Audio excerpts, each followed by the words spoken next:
Alright, hello ladies and gentlemen, this is Ellis, and I'm going with that. I don't want to go with Giebling, it's not natural, even though it's kind of catchy, but we're going to go with Ellis. So, getting to the point, we are going to take some factors into accountability. I'm going to kind of describe them to you on my opinion of them and how they are important, because you need to know certain things in survival. And it's not just, and it's more knowledge, so it's not just like knowledge of, oh, I can tie knots, or, oh, I can use this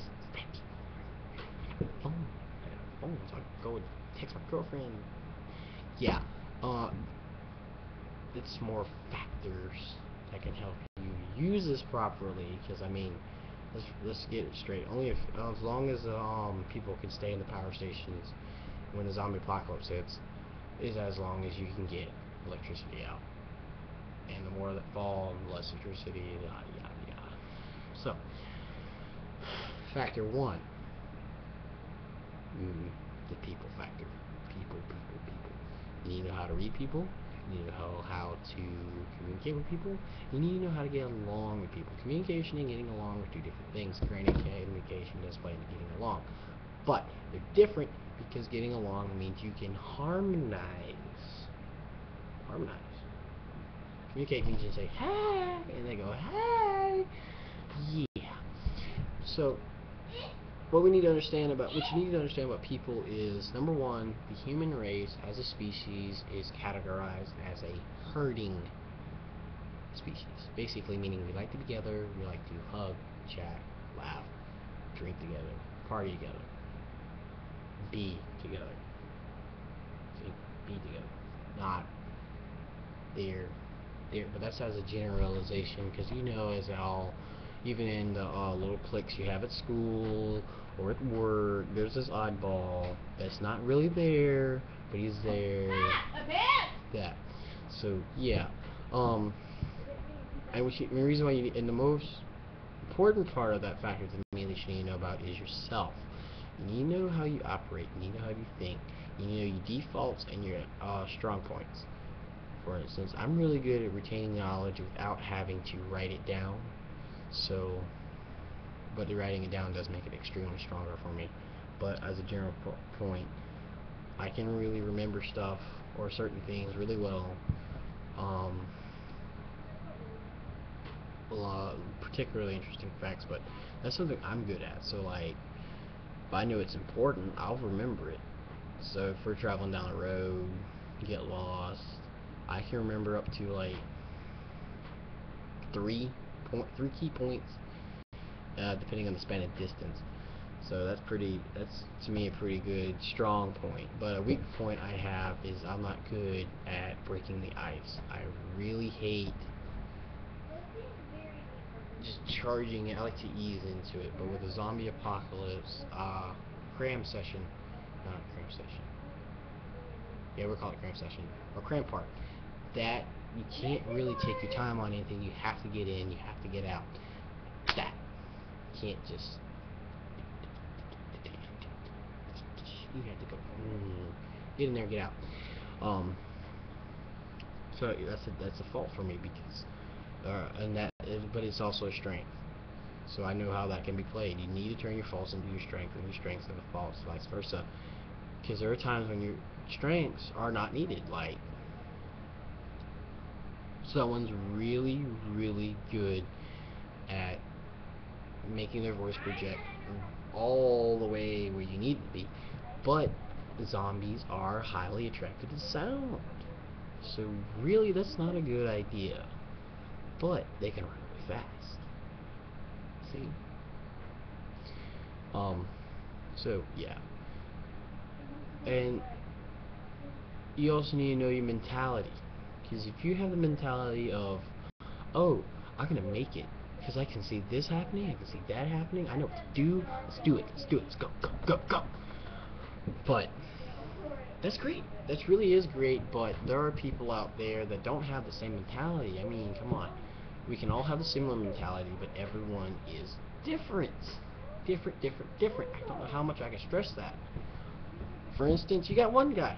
He's going to make it. He's going to do his best to make it. Another guy sets a goal of 2 months and doesn't know what to do afterwards. But similar because they're both projecting to survive. One's saying as long as possible, the other's saying 2 months. Okay. And then there's some people that are completely opposite of that mindset. They're like, I don't care. I don't know how to make this, that, this, and those. So I'm going to say, screw y'all. But I'll hang out with y'all. I'll hang out. Maybe y'all can help me out, teach me. But in reality, they're just not helping. They're not providing to the group. Or they're just being annoying pests to a lone wolf. So, and that's where you also need to make sure your mindset is for humanity or just straight up video game style rape them all. And what really plays into dealing with that is, can you kill another human being? And I say that with a lot of stress because there's a lot of people. I'll go ahead and say this, and excuse my language for it, but there's a lot of people that talk shit. Legit, they do. Everyone does it. I do it. You do it. Mom does it. Your dad does it. Everyone talks crap. And the difference between talking crap and talking fact is one's backed up with hard evidence and hard will. And reason why I say people talk crap is because there's a lot of people that go, oh well, it's the zombie apocalypse, I'll just kill every mother out there. Or y'all are all weak, I'm gonna make it, so y'all just congregate me, I'll take care of everything. It's all talk. And I don't like doing all smack talk personally because it doesn't show goodness. That's my mentality there, saying I don't want to do things that unless I know how to do them, or I'm going to take a gamble on and need to take a gamble on. And that's where the killing or taking a life comes into play. And I can go ahead and tell you, in terms of taking a life, and I know this for a fact, because I am a militant person. Put me in a situation, it's absolute, I will take a life. I know that for a fact. Because I will do what I can to survive, and if I have to take a life, I will take a life. But I think by the grace of God, I have not yet reached that point, and I hope never to. Because when you take... Alright. The difference between murder and killing is murder is for no reason, killing is for a reason. That's the difference. And that's the only way I'm going to get by with a different person's life. So, that you ask yourself that question, figure it out as fast as possible, because you don't want to be in a situation where, oh crap, he's got a gun in my head and I got a gun in his head, how the hell is this going to end? So yeah. Oh crap, I'm going to this next point. Alright, second factor I want to talk about is your health. Your health is very important, and I'm not talking about fit health. I'm talking about health in general. Can you do what needs to be done, not what you want to be done? Like, I take this every morning when I wake up, and I hate it.